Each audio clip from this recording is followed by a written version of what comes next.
요한복음 20장 21절 우리 한 절만 다 같이 합독하겠습니다. 예수께서 또 이르시되 너희에게 평강이 있을지어다. 아버지께서 나를 보내신 것 같이 나도 너희를 보내노라. 아멘. 제가 군에 입대할 때에 이제 섬기던 그 교회 목사님께 인사를 드리러 갔었는데요. 목사님께서 저에게 말씀 한 구절을 주셨습니다. 그 말씀이 바로 오늘 이 본문 말씀이었습니다. 보통 이제 군대를 간다고 하면 이제 건강하게 잘 다녀와라 뭐 이렇게 격려를 해주시는데 그때 그 목사님은 저에게 선교적인 사명을 주시면서 저를 군대에 보내셨던 것이죠. 그래서 그랬는지 모르겠지만 제 포대 군종병으로 열심히 사역을 하다가 제대를 하게 되었습니다. 오늘 이 말씀을 보시면 이제 부활하신 예수님께서 제자들에게 나타나셔서 나도 너희를 보내노라고 하시면서 이제 복음 전파의 사명을 주시는 것을 볼 수 있습니다. 그런데 예수님이 하신 말씀을 보면 아버지께서 나를 보내신 것 같이 나도 너희를 보내노라 라고 하셨습니다. 그렇다면 우리는 이 아버지께서 나를 보내신 것 같이 라는 이 말에 대해서 먼저 알아볼 필요가 있을 것입니다. 아버지 하나님께서 예수 그리스도를 보내신 것을 살펴보면서 복음 전파의 사명을 받은 우리는 어떤 자세를 가져야 하는지 함께 살펴보도록 하겠습니다. 첫 번째로 겸손해야 합니다. 하나님께서 예수 그리스도를 이 땅에 보내실 때 어떤 모습으로 보내셨습니까? 우리와 똑같은 사람의 모양으로 여인의 몸에서 태어나게 하셨습니다. 그런데 예수님이 태어나시던 장소는 가축들이 지내던 마구간이었습니다. 그러니까 예수님은 태어나자마자 푹신푹신하고 깨끗한 침대 위에 누우신 것이 아니라 가축들의 밥그릇인 말구 위에 누이신 것이죠. 그런데 예수님이 어떤 분이십니까? 우리를 구원하러 오신 구원자이십니다. 이 세상을 창조하신 창조주이시고 이 세상의 주인이십니다. 우리 삶에 필요한 모든 것들을 공급해 주시며 또 우리를 항상 지키시고 또 보호하시고 인도하시는 분입니다. 예수님은 그야말로 가장 높임 받으실 만한 분이시고요, 가장 영광 받으실 만한 그런 분이십니다. 그렇게 예수님은 이 세상 그 누구보다 가장 영광스러운 모습으로 또 가장 존귀한 모습으로 오셔도 아무 문제가 없는 그런 분입니다. 가장 아름답고 거룩한 곳에서 또 많은 사람들이 예수님의 태어나시는 것을 기대하고 소망하면서 기다리고 있는 가운데 오실 만한 그런 분입니다. 예수님은 충분히 그럴 만한 분이시죠. 예수님이 그렇게 영광스러운 모습으로 오신다 해도 그것은 예수님께는 엄청나게 낮아지는 사건입니다. 왜냐하면 하나님이신 예수님이, 거룩하신 예수님이 우리 죄인된 사람의 몸을 입고 이 죄악 세상에 오시는 것이기 때문입니다. 하지만 예수님은 베들레헴의 어느 한 마구간에 아주 초라한 모습으로 오셨습니다. 그 당시에 아무리 가난하다 해도 마구간에서 태어나는 사람이 있었겠습니까? 하나님이신 예수님이 사람의 몸을 입고 오신 것만 해도 충분히 낮아지신 것인데 예수님은 사람들 중에서도 정말 낮은 모습으로 이 땅에 오신 것입니다. 이러한 예수님의 낮아지심을 잘 보여주는 말씀이 빌립보서 2장 6절부터 8절 말씀이라고 볼 수 있는데요. 먼저 6절 말씀에서 예수님에 대해서 그는 근본 하나님의 본체라고 했습니다. 여기서 본체라는 말은 헬라어로 모르페라는 단어인데요. 문자적으로 형태, 또 외적 모습이란 뜻이 있지만 이 단어가 하나님께 적용될 때는 하나님의 가장 깊은 본질, 하나님의 본질적인 성질과 성격을 나타냅니다. 예수님은 비록 우리와 같은 삶의 모습으로 오셨지만 신성을 가지신 분입니다. 즉 하나님의 본체를 지니고 계시다는 것입니다. 이 말은 예수님은 항상 하나님의 본질이시며 본래 하나님이시라는 것을 의미하는 것입니다. 예수님은 하나님이십니다. 결코 우리 인간과 비교조차 할 수 없는 지극히 높고 높으신 분이 바로 예수님이십니다. 그런데 그 예수님이 어떻게 되셨습니까? 7절 말씀 보시면 오히려 자기를 비워 종의 형체를 가지사 사람들과 같이 되셨고 라고 했습니다. 자기를 비웠다는 것은 예수님이 하나님의 신이시는 그 신성이나 본질을 버렸다는 것이 아니라 그 영광스러운 지위를 잠시 뒤로 했다는 것입니다. 그리고 예수님은 종의 형체를 가져 사람들과 같이 되셨습니다. 여기서 종의 형체라는 이 부분에서 형체라는 단어는 앞선 6절에서 하나님의 본체라고 한 거기에서 본체라고 한 단어와 같은 단어입니다. 그러니까 예수님이 종의 형체를 가지셨다는 것은 단순히 겉모양만이 아니라 종의 본질과 특성을 지닌 우리와 똑같은 사람이 되셨다는 것입니다. 원래 예수님은 우리의 주인이십니다. 그래서 주라고 부르심을 받으셔야 하는 분입니다. 그런데 그분이 종이 되셨습니다. 자신의 모든 권리를 포기하고 낮아지신 것입니다. 이 사실을 계속해서 8절에서 말씀하고 있습니다. 사람의 모양으로 나타나사 자기를 낮추시고 죽기까지 복종하셨으니 곧 십자가에 죽으심이라 그랬습니다. 종의 형체를 가져 종으로 낮아지신 예수님은 종으로서 복종하셨는데 죽기까지, 즉 십자가에 못 박혀 죽으시기까지 복종하셨습니다. 죽음은 죄의 결과입니다. 우리가 이 땅에서 죄를 지으면 그 죄의 결과로 감옥에 가죠. 그렇죠? 그래서 감옥에 갔다 오는 것은 어떻게 보면 그 사람에게는 좀 수치스러운 일이라고 할 수 있을 것입니다. 예수님은 죄가 하나도 없으신 분이시기 때문에 죽어야 할 이유가 없습니다. 그래서 예수님이 그냥 죽으시는 것도 정말 수치스러운 일인데 십자가에 못 박혀 죽이셨습니다. 당시 십자가형은 가장 잔인하고 또 모욕적인 사형 방법이었습니다. 유대 사회에서는 이렇게 나무에 달려 죽은 사람은 하나님의 저주를 받은 것으로 여겼습니다. 사람들로부터 찬양을 받으시고 높임 받으시기에 합당하신 예수님이 이렇게까지 낮아지신 것입니다. 하나님께서 이렇게 예수님을 낮은 모습으로 이 땅에 보내셨습니다. 그렇다면 이제 예수님의 보내심을 받는 우리도 예수님과 같이 낮아져야 하는 것입니다. 겸손해져야 합니다. 예수님은 사람들을 구원하기 위해서 직접 사람이 되심으로 낮아지셨습니다. 사도 바울도 여러 사람을 구원하기 위해 여러 모양이 되었다고 말씀하고 있습니다. 고린도전서 9장 19절부터 22절에 이런 말씀이 있습니다. 내가 모든 사람에게서 자유로우나 스스로 모든 사람에게 종이 된 것은 더 많은 사람을 얻고자 함이라. 유대인들에게 내가 유대인과 같이 된 것은 유대인들을 얻고자 함이요 율법 아래에 있는 자들에게는 내가 율법 아래에 있지 아니하나 율법 아래에 있는 자 같이 된 것은 율법 아래에 있는 자들을 얻고자 함이요 율법 없는 자에게는 내가 하나님께는 율법 없는 자가 아니요 도리어 그리스도의 율법 아래에 있는 자이나 율법 없는 자와 같이 된 것은 율법 없는 자들을 얻고자 함이라. 약한 자들에게 내가 약한 자와 같이 된 것은 약한 자들을 얻고자 함이요 내가 여러 사람에게 여러 모습이 된 것은 아무쪼록 몇 사람이라도 구원하고자 함이니 라고 했습니다. 바울은 모든 사람에 대하여 자유로운 사람이었습니다. 그런데 그가 더 많은 사람을 얻기 위해서 스스로 모든 사람에게 종이 되었다고 했습니다. 스스로를 낮추었다는 것입니다. 우리가 복음을 전하고 그 사람들을 주님께로 인도하기 위해서 낮아져야 합니다. 예수님도 그랬고 바울도 그랬습니다. 하물며 우리는 얼마나 더 낮아져야 하겠습니까?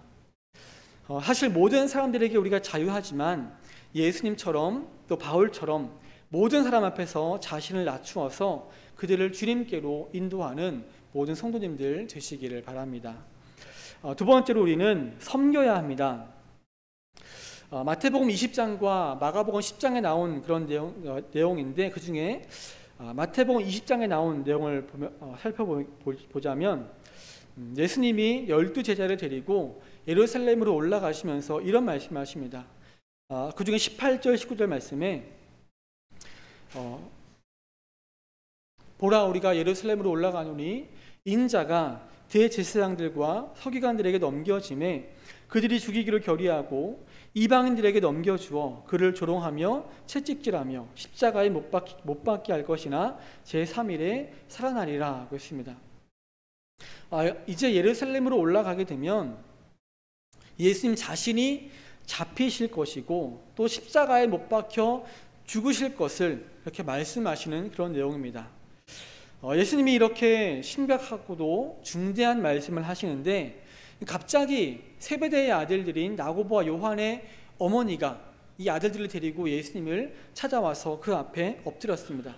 그리고 자기 아들들을 주의 나라에서 하나는 주의 우편에 또 하나는 주의 좌편에 앉게 해달라고 간청을 합니다.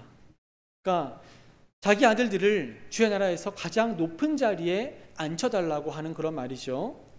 그 모습을 본 다른 10명의 제자들은 야고보와 요한에 대해서 분을 내었습니다. 그들이 야고보와 요한에 대해서 화를 냈다는 것은 자기들도 높은 자리에 앉고 싶다는 거죠.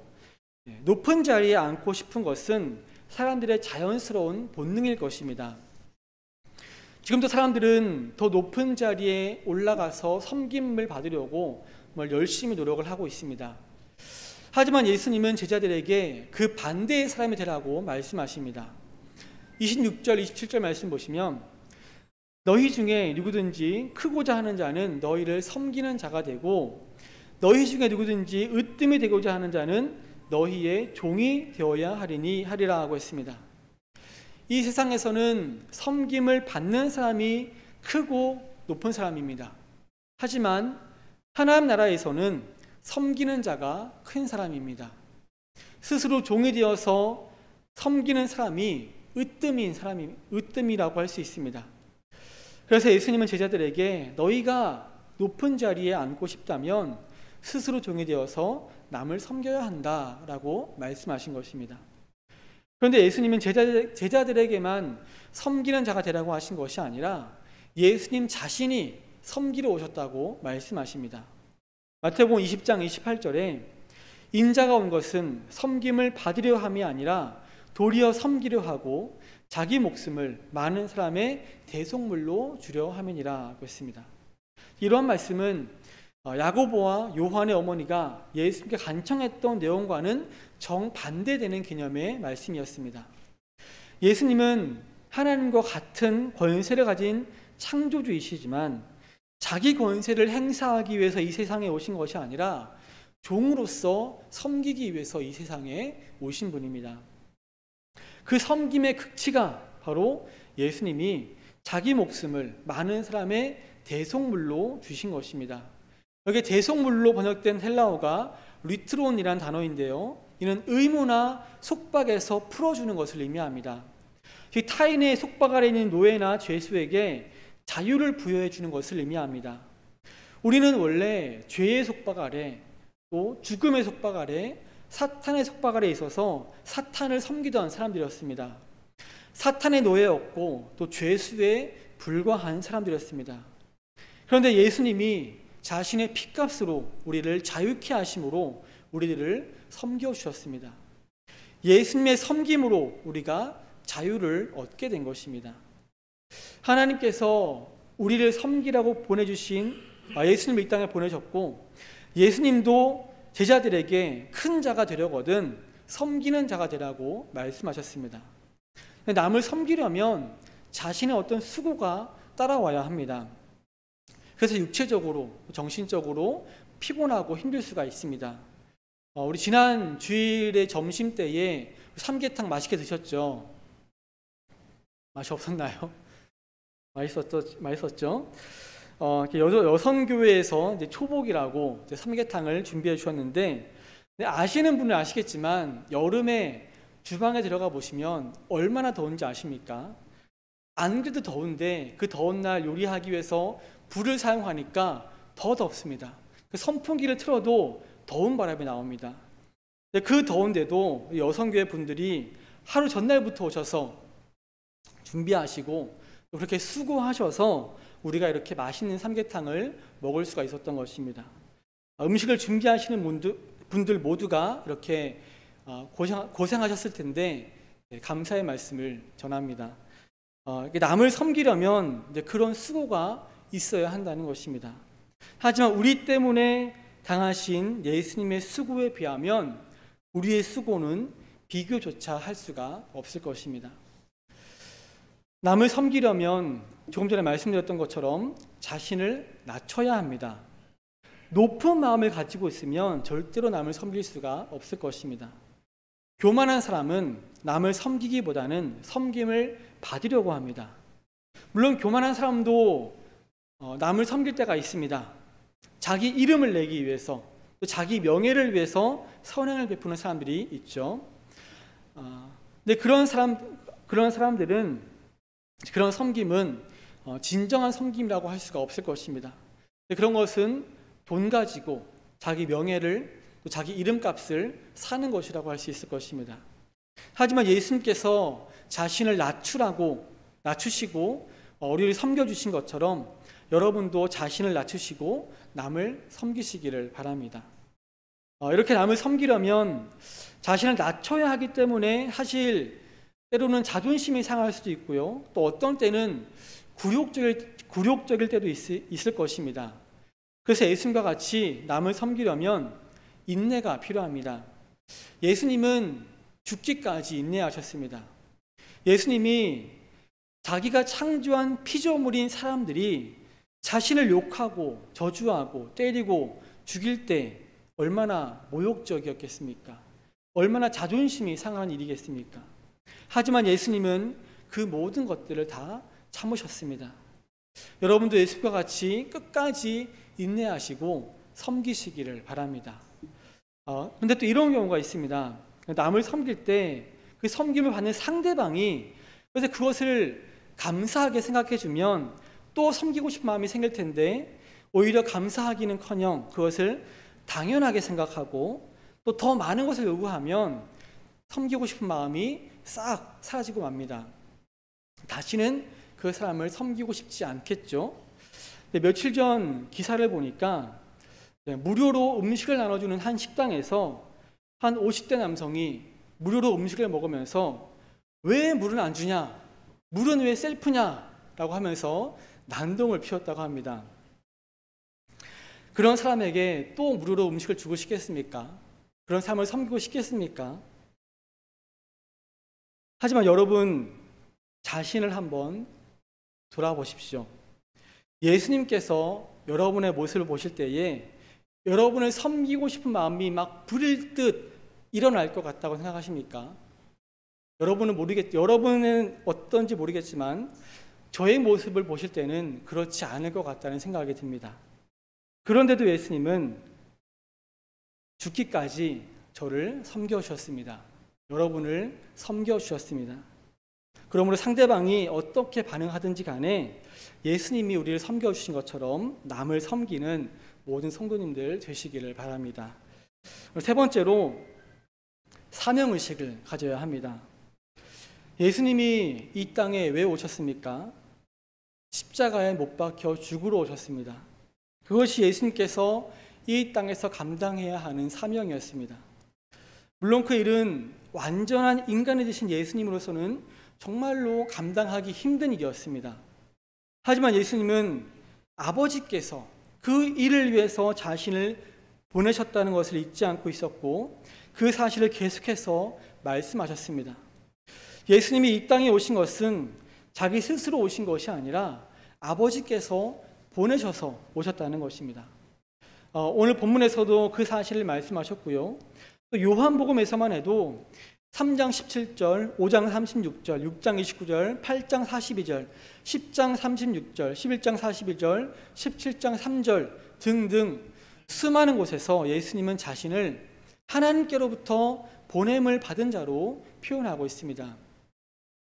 아버지께서 보내셔서 내가 왔다라는 것을 기억하고 있는 것은 사명자로서 중요한 자세입니다. 예수님이 하나님이시라고는 하지만 십자가의 사명을 감당하는 것은 그리 만만치가 않은 일이었습니다.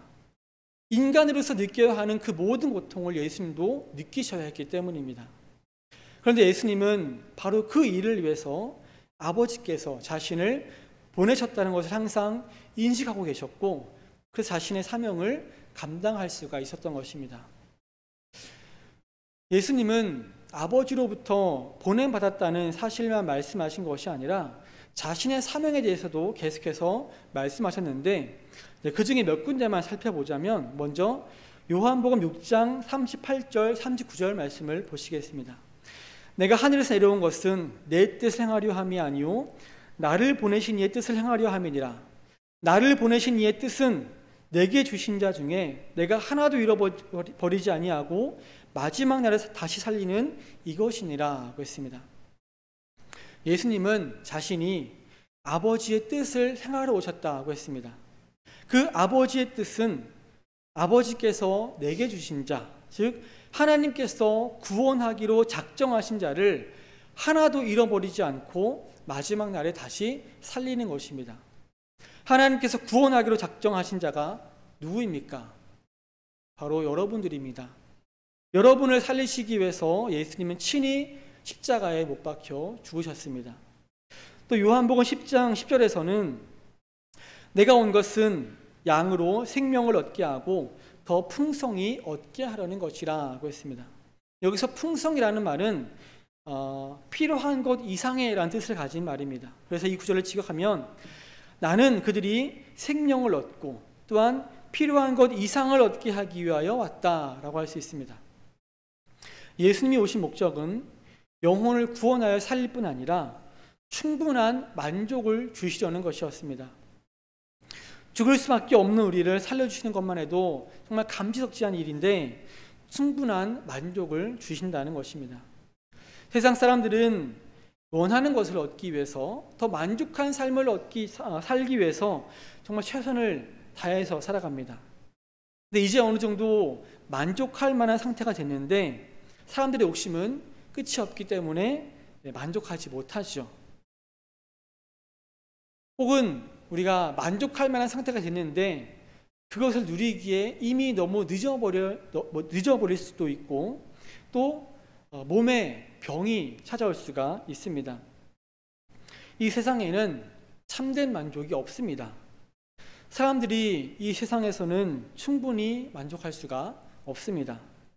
그런데 예수님은 우리로 하여금 생명을 얻게 하실 뿐 아니라 충분한 만족을 얻게 해주시기 위해서 자신을 버리셨습니다. 예수님이야말로 우리에게 충분한 만족을 주시는 분입니다. 그러므로 오늘 우리가 사람들에게 예수님을 믿으라고 전하는 것이야말로 그들을 누르고 있는 무거운 짐을 벗겨주는 복된 소식이 될 것입니다. 또 이어서 요한복음 17장 2절 말씀을 보시면 아버지께서 아들에게 주신 모든 사람에게 영생을 주게 하시려고 만민을 다스리는 권세를 아들에게 주셨음이로소이다 라고 했습니다. 여기서 말하는 예수님의 사명은 하나님께서 예수님에게 주신 모든 사람, 즉 구원하기로 택하신 자들에게 영생을 주는 것입니다. 여기서 영생이라는 단어는 원어로 조엔 아이오니온이라는 두 개의 단어로 되어 있는데요. 이 아이오니온이라는 단어는 영원이라는 뜻을 가진 그 시간적인 개념을 가지고 있고요. 조엔이라는 단어는 활기 있는 삶이라는 뜻으로 질적인 개념을 가지고 있습니다. 하나님께서 구원하기로 선택한 사람은 영원히 삽니다. 그런데 그냥 영원히 사는 것이 아니라 질적으로도 차원 높은 삶을 영원히 산다는 것입니다. 대부분의 사람들은 이 땅에서 오래 살고 싶어 합니다. 그런데 병실에서 산소호흡기에 의지해서 하루하루 고통 가운데 생명을 연장한다고 생각해 보십시오. 그렇게 아무리 오래 산다고 해도 그렇게 사는 것은 아무도 원하지 않을 것입니다. 오래 살아도 좀 건강하고 즐겁게 살고 싶지 않으십니까? 예수님이 주시는 영생이 바로 그런 삶입니다. 우리는 영원히 산다고 할 때에 영원히 뭐 하면서 지내지? 영원히 살면 나중에 지루해지지 않을까? 이런 생각을 할 수 있지 않겠습니까? 하지만 예수님이 주시는 영생은 내일 또 뭐 하지? 지루해. 이런 삶이 아니라 질적으로 차원 높은 그런 삶을 영원히 누리는 삶입니다. 예수님은 우리에게 바로 이 영생을 주시기 위해서 이 땅에 오신 것입니다. 또 이어서 요한복음 3장 17절에는 하나님이 그 아들을 세상에 보내신 것은 세상을 심판하려 하심이 아니요 그로 말미암아 세상이 구원을 받게 하려 하심이라고 했습니다. 또 비슷한 구절로 요한복음 12장 47절에 내가 온 것은 세상을 심판하려 함이 아니요 세상을 구원하려 함이로라고 했습니다. 예수님은 세상을 심판하러 오신 것이 아니라 세상이 구원받게 하기 위해서, 세상을 구원하기 위해서 오셨습니다. 예수님 당시 유대인들은 이 메시아가 이스라엘 사람들만 구원하고 이방인들은 심판하기 위해서 오시는 것으로 잘못 생각하고 있었습니다. 예수님은 그러한 유대인들의 잘못된 생각을 고쳐주시면서 예수님 자신이 오시는 것은 이스라엘뿐 아니라 이 세상을 구원하기 위해서 오셨다는 분인 것을 분명하게 밝히신 것입니다. 그러나 예수님이 다시 오실 때는요, 이 세상을 심판하러 오실 것입니다. 그때에는 더 이상 구원의 기회가 주어지지 않습니다. 그때에는 예수님을 믿지 않는 죄인들에게는 심판만이 주어질 것입니다. 그러므로 우리는 그 전에 이 세상을 구원하러 오신 예수님을 전해야 하는 것입니다. 이상 몇 구절을 통해서 아버지로부터 보내심을 받은 예수님께 주어진 사명을 살펴봤습니다. 예수님은 자신에게 주어진 사명을 잊지 않고 있었습니다. 그리고 그 사명을 완수하기 위해서 자신을 버리셨습니다. 이제 예수님의 보내심을 받은 우리도 우리에게 주어진 사명을 잊지 않고 기억하며 그 사명을 완수해야 할 것입니다. 우리에게는 어떤 사명이 주어졌습니까? 마태복음 28장 19절 20절 말씀 보시면 그러므로 너희는 가서 모든 민족을 제자로 삼아 아버지와 아들과 성령의 이름으로 세례를 베풀고 내가 너희에게 분부한 모든 것을 가르쳐 지키게 하라. 볼지어다 내가 세상 끝날까지 너희와 항상 함께 있으리라 하시니라 하고 있습니다. 이것이 바로 우리에게 주어진 사명입니다. 예수님은 우리를 이 세상으로 보내셨습니다. 그냥 보내신 것이 아니라 사명을 주시면서 보내셨습니다. 예수님은 계속해서 자신이 아버지께서 보내셔서 오셨다고 하면서 사명자로서의 자세와 정신을 흐트러뜨리지 않으셨습니다.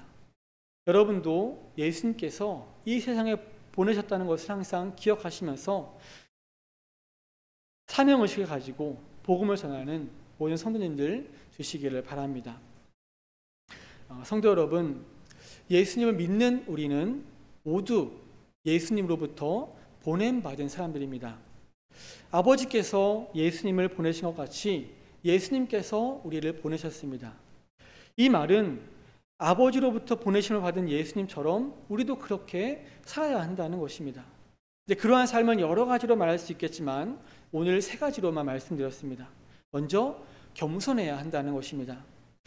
예수님은 이 세상 그 누구보다 가장 높으신 분이시지만 정말 낮고 천한 모습으로 이 땅에 오셨습니다. 나사렛이라는 시골 동네에서 목수의 아들로 자라셨습니다. 그래서 아마 더 많은 사람들이 예수님께 나아가는데 거리낌이 없지 않았나 생각됩니다. 아무리 호감 있는 사람이라 할지라도 그 사람의 지위나 신분이 나와는 비교할 수 없을 정도로 높은 사람이라면 좀 다가가기 힘들지 않겠습니까? 좀 거리감이 생깁니다. 그래서 하나님은 이 예수님을 그렇게 낮은 모습으로 보내신 것이 아닌가 생각됩니다. 그렇다면 아버지께서 예수님을 보내신 것처럼 예수님으로부터 보내심을 받은 우리도 낮아지고 겸손해야 하는 것입니다. 그리고 더 나아가서 남을 섬겨야 합니다. 예수님은 죽기까지 낮아지셨고 또 죽기까지 우리를 섬겨주셨습니다. 예수님의 그 섬김 덕분에 지금 우리가 이렇게 구원받아 죄와 죽음과 사탄의 종노릇에서 벗어나서 자유를 누리며 천국 백성이 된 것입니다. 남을 섬기기 위해서는 예수님처럼 자신을 희생하고 또 수고해야 합니다. 우리가 왜 그래야 하냐고 할 수도 있겠지만 예수님께서 우리에게 주신 사명을 완수하기 위해서는 그렇게 해야 합니다. 예수님도 자신에게 주어진 사명을 완수하기 위해서 죽기까지 낮아지셨고 또 죽기까지 섬기셨습니다. 우리에게는 사명이 주어졌습니다. 우리 스스로 사명을 만들어내어서 그것을 따르는 것이 아니라 예수님께서 우리에게 사명을 주셨고 그 사명 완수를 위해서 우리를 보내셨습니다. 예수님이 주신 사명은 예수님을 이 세상에 전하는 것입니다. 전도하는 것입니다. 아버지께서 예수 그리스도를 보내신 것 같이 예수님께서도 우리를 보내셨습니다. 여러분은 예수님의 보냄받은 분들입니다. 이것을 항상 기억하시고 이 세상 가운데 낮은 모습으로 남을 섬기며 복음 전파의 사명을 잘 감당하시기를 바랍니다. 요한복음 13장 20절에서 예수님께서 이런 말씀하셨습니다. 내가 진실로 진실로 너희에게 이르노니 내가 보낸 자를 영접하는 자는 나를 영접하는 것이요 나를 영접하는 자는 나를 보내신 이를 영접하는 것이니라 했습니다. 여기서 예수님이 보내신 자는 바로 여러분들이고요. 여러분을 영접한다는 것은 여러분이 전하는 복음을 받아들인다는 것입니다.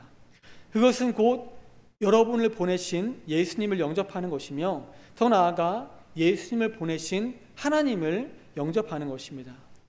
사람들이 여러분을 더 잘 영접하게 하려면 여러분이 더 낮아지고 또 그들을 섬겨야 할 것입니다. 그래서 예수님께서 맡기신 이 복음 전파의 사명을 더욱더 잘 감당하는 우리 모든 성도님들 되시기를 주님의 이름으로 축원합니다.